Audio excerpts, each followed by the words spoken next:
There are a lot of recipes for vlogs. Here's one that I come back to over and over again.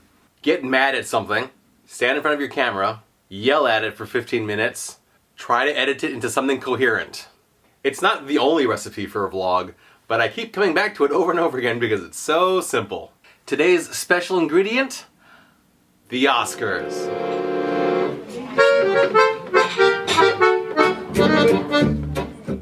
Happy Monday, Paul Talkers. I was actually going to script something for this vlog, but I was reading up on the history of the Oscars and I fell asleep. So, no script. Here we go. There are a couple of problems with the Oscars, both with the way the Oscars as an event is put together and presented to us, and also with the voting of the Oscars themselves, which are encapsulated in the hashtags AskHerMore and Oscars So White. I have not been watching the Oscars this Sunday night. I have been watching Twitter watch the Oscars, which, for any award show basically, I highly recommend leaving the television off and just watching Twitter, the hashtag instead, because it is so entertaining. If you're following the right people, it is a far superior production than the actual production itself most of the time. So let's start on the red carpet. It is a time of glamour and we want to see these glamorous people and ooh and ah at them. For the most part, that's fine. I have no problems with that. The problems come in when you ask different questions of the men and the women. These are actors and actresses who are professionals. They make a living being amazing at the job of acting, or producing, or directing, or writing, and yet, when men come down that carpet, they are frequently asked questions that have some substance. Not tremendously deep. Questions about things like, well, what are you looking forward to tonight? How has your career been? Tell us about your family. Things like that. Things that are a little bit more substantial. While women are given cameras of all sorts to pose in front of and twirl around before. Women are asked about their makeup and their jewelry and their clothing, as if they themselves are just mannequins for these things that are on the red carpet. If we stop asking what celebrities are wearing on the red carpet, will that hurt some big designer brand's sales? Possibly. Do I care? No. But as with many things in Hollywood, the red carpet experience is presented as a rigid dichotomy. You either pay attention to the fashion or you don't. But I'm not saying that. I'm just saying ask the same questions of everyone. If you're going to ask literally everybody, including the men, who they're wearing, I think that's a horrible question to ask. There are better ones, but at least it's equal. But if you're not going to ask the men what kind of makeup they're wearing or what sort of fitness regimen they had to go through in order to fit into whatever they're wearing that night, then you shouldn't be asking that of the women. If you're not going to be zooming in on the pecs and crotches of men, then you should not be zooming in on body parts of women. And possibly the best statement given on the red carpet about the red carpet was when Elizabeth Moss stuck her hand into the manny cam at an award ceremony and said this. It's a good statement. But you know what there's not enough of on the red carpet, nor at the awards?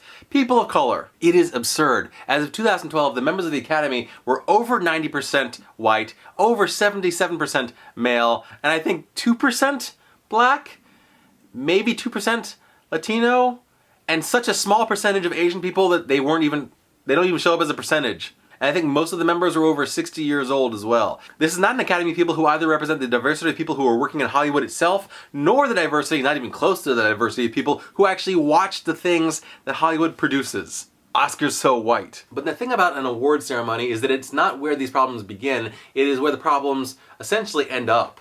A frequent knee-jerk response that I hear when I say that every part of Hollywood needs more diversity is the statement, well, maybe there aren't those types of people who are trying to get into that part of the industry, which suggests that somehow you need to be a particular race in order to get involved into one of these industries of Hollywood.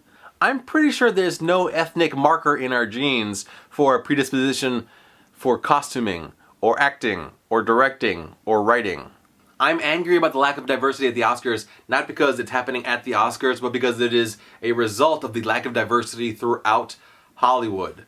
But there is hope. As I'm vlogging this right now on Sunday evening, I have recently seen on Twitter that Patricia Arquette gave a speech accepting an award where she called, finally, for wage equality for women in the USA. And it's missing that there should be wage equality everywhere in the world. It's missing that white women earn more than women of color. But the message is a good message, so let's just tack on a little end piece to it. There should be wage equality for all women in the USA and everywhere, of every ethnicity and every ability. Not just for Hollywood either, really. That should be for everything. But let's start off with the movie-making industry, and we can work out from there. Why not? And while during this Oscar, there were the absurd snubs for the people who participated in the Selma movie, which should have been just sweeping so many awards, instead, every actor nominated was white. But here is a positive. I just saw on Twitter that Big Hero 6 won animated feature. Yes.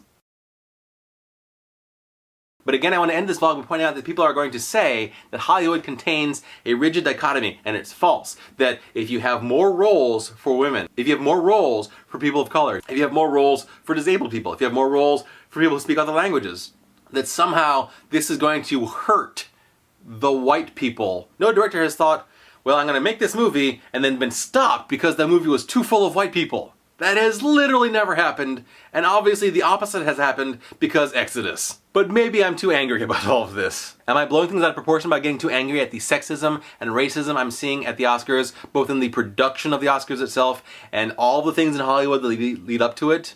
Tell me what you think in the comments below. Or tell me anything that matters to you, because I want to know what matters to you. I did not script out what I want to do for my less than famous panel audition. Yes, I am planning on auditioning for that at VidCon. And in fact, if any of you watching our vloggers, I encourage you also to audition for the less than famous panel at VidCon. You don't have to submit to VidCon, and in fact, if you have no ability to get to VidCon, I'd recommend not submitting it to them because they're gonna have a lot of submissions to wade through as it is. But if you can make it to VidCon, if you're planning on going anyway, definitely audition for this panel. As always, thanks for watching, and tomorrow will be even better.